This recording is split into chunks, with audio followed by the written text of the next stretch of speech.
stå her og præsentere. Formanden for VIDA, hun har lagt så meget arbejde i det her. Jeg lige før vil vi sige, at det er med blod og sved, men ingen tårer, fordi det er kun smiler, vi har set fra hende. Mine damer og herrer, tager godt imod Rosa Nguyen.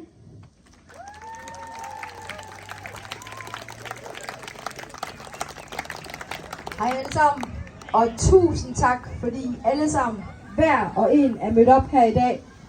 Det betyder utrolig meget, og jeg bliver helt rørt. Ej, undskyld.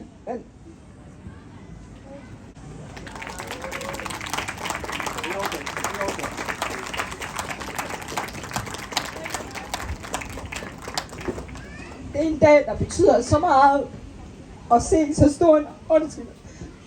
så stor en opbakning. Og så mange frivillige hænder og hjerter og så mange mennesker, der bakker op og kan gøre sådan, så det...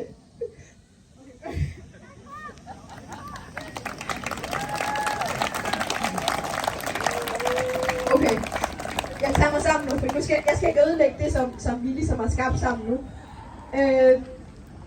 Altså, jeg er helt tom for ord. Normalt snakker jeg utrolig meget, men det er som om, at ordene de bare forsvinder helt, fordi at man bliver så rørt, så overvældet af at se så mange mennesker, og vide, hvor mange kræfter og kærlighed, der er lagt bag så stort arrangement, som det er i dag.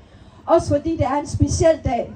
Det er ikke bare en festival, eller man kan godt kalde det en smuk festival, ligesom smuk fest, men det er endnu smukkere, det er endnu bedre og mere betydningsfuldt, fordi det er de 50 år, vi lige skal mindes om, at det er grunden til, at vi er her i dag.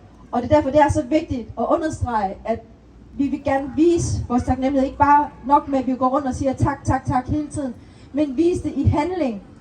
Og det er det, vi har gjort ved, at vi VIDA, en frivillig kulturforening, har fået den her grund, har fået muligheden for at købe den her grund, fordi vi fik lige til at starte med en stor donation for at kunne købe grunden. Så vi har fået mange frivillige til at lige at støtte det sidste for at kunne nå i mål, for nu har vi grunden, og nu kan vi bygge op herfra, og det kan vi gøre i fællesskab, fordi vi er så mange, der støtter op omkring det, og jo flere vi er, jo mere kan vi bygge op, og jo mere kan vi se det vokse sammen. Vi giver ikke kun noget tilbage til Danmark, fordi det er jo hele vores liv, vi er videt til, fordi vi har reddet os, I har givet os noget, vi kan kalde for hjem. Vi flygtede fra vores hjemland ud i ingenting, vidste ikke, hvor vi ville havne, vidste ikke, hvad vores fremtid ville bringe, om vi overhovedet ville overleve. De mange bådflygtninge, som bare, jeg ved ikke, om I har set den flotte dokumentar på DR, som lige er blevet vist for nogle dage siden. 3.000 vietnamesere ned i en lille båd, skulle jeg til at sige. Et skib godt nok, men der er en masse billeder, hvor I kan se herovre på højre side. Bare lige for at få et indtryk, vi kan aldrig sætte os ind i det, men vi har gæster i aften, eller i dag, som også vil fortælle mere om det. Og I kan se, vi snakker sammen. VIDA er til, for at vi kan være sammen. Det er fællesskabet, det handler om. Snak, spørg, vær nysgerrig på hinanden, fordi det er det hele handler om. Vi har så travlt i vores hverdag, og VIDA er ligesom for at minde os om, at der er mere end bare arbejde, og bare fuld af frem. Vi skal også huske, vi har hinanden, vi skal huske hinanden helt ned på jorden. Kom ud og være sammen. Det er det, VIDA handler om, og jeg håber, at I synes godt om det arrangement, og vil støtte op om det. Der er mad, der er underholdning, alle smukke kjoler. Jeg har ikke noget for min på, for jeg skal være praktisk. Heller ikke højhælede sko på, fordi jeg kan ikke løbe med højhælede rundt her. Men vi har prøvet at skabe de bedste rammer for jer, så I kan nyde alt det her, som vi prøver at skabe, som vi kalder VIDA, Vietnam, Danmark. Det bedste fra to verdener, som I skal være en del af. Det er ikke kun os, der står for det. Det er os alle sammen. Det er noget for os alle sammen. Så ja, vi er allerede sent og forsinket på et tidsplan, så undskyld, jeg lige tog lidt længere tid, end hvad der lige regnede med.